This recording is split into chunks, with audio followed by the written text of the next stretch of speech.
रजनी को बचपन से ही पेंटिंग का बहुत शौक था। वो हमेशा से ही पेंटर बनना चाहती थी, पर उसके माँ और पिताजी ने उसको कभी भी इस चीज के लिए सपोर्ट नहीं किया और उसकी शादी नीरव से हो गई। नीरव रजनी को बहुत प्यार करता था, पर रजनी हमेशा चुपचाप ही रहती। वो इस शादी से खुश नहीं थी। वो ये शादी नहीं करना चाहती थी। उसे तो हमेशा से पेंटर जो बनना था। अपने इस सपने को वो नहीं पूरा कर पाई, इसलिए वो हमेशा उदास रहती थी। रजनी, बहुत ही बढ़िया फिल्म लगी है, कल देखने चले? नहीं जी, कल मुझे बहुत काम है, मैं नहीं जा पाऊंगी। अच्छा तो कोई बात नहीं, संडे को चलते हैं। देखिए, मुझे फिल्म देखना पसंद नहीं है। आपको जाना है तो चले जाइए। नीरव को मना करके रजनी वहाँ से चली जाती है और अपने बैग को खोलकर उसमें बंद पड़े ब्रश और कलर्स को देखकर रोने लगती है। रजनी, चलो ना कहीं बाहर खाने चलते हैं, कुछ तुम्हारी पसंद का। जी, मुझे नहीं जाना, मेरी तबीयत ठीक नहीं है। रजनी वहाँ से चली जाती है।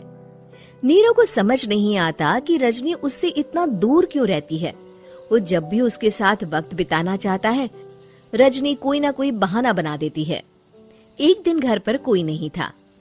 रजनी घर का सारा काम जल्दी से खत्म कर लेती है। घर पर अकेले होने के कारण वो सोचती है कि वो आज पेंटिंग करेगी। वो अपने कमरे में जाकर पेंट ब्रशेस और कलर्स निकालकर जैसे ही कलर मिक्स कर रही होती है कि दरवाजे पर बेल बज जाती है। अब कौन आ गया इस वक्त? इतनी मुश्किल से तो मुझे पेंट करने का मौका मिला है। रजनी दरवाजा खोलती है तो उसकी सास अपनी सहेलियों के साथ खड़ी होती है और सब घर के अंदर आ जाते हैं। अरे बहू, सबको शरबत बनाकर पिला दे, बाहर तो बड़ी गर्मी है। उफ। जी। रजनी पेंट ना कर पाने से उदास हो जाती है।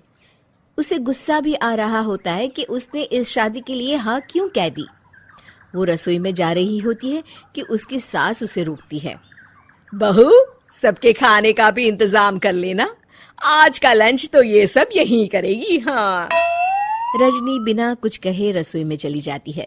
सबके लिए खाना बनाती है। सब खाना खाते हैं और रजनी घड़ी देखती है कि ये सब कब जाएंगे ताकि वो अपनी पेंटिंग कर सके। जब शाम होती है तब सब चले जाते हैं अपने घर।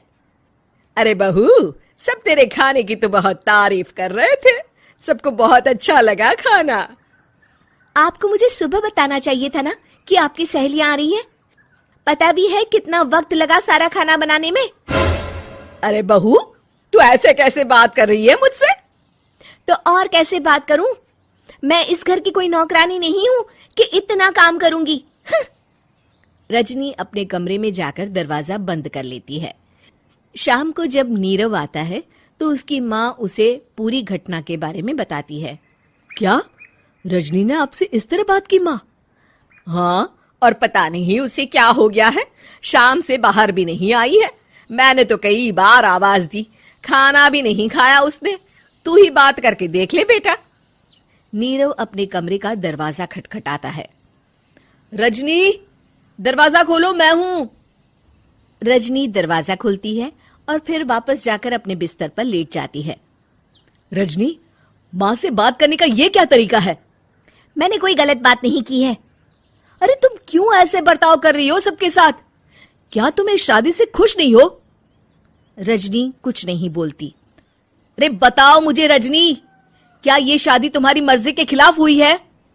हाँ, मैं ये शादी कभी नहीं करना चाहती थी। तुमसे क्या, मैं किसी से भी शादी नहीं करना चाहती थी।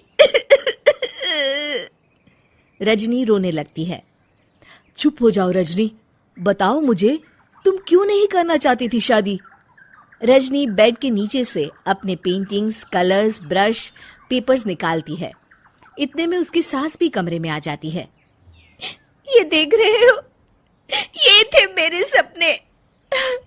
मैं पेंटर बनना चाहती थी, पर माँ पापा ने कभी सपोर्ट नहीं किया और मेरी शादी करवा दी। मेरे सारे सपने टूट गए। हर वक्त बस गुस्सा आता रहता है मुझे। मैं जानती हूँ कि आप लोगों की इसमें कोई गलती नहीं है, पर मैं क्या करूं, मुझे समझ में नहीं आता।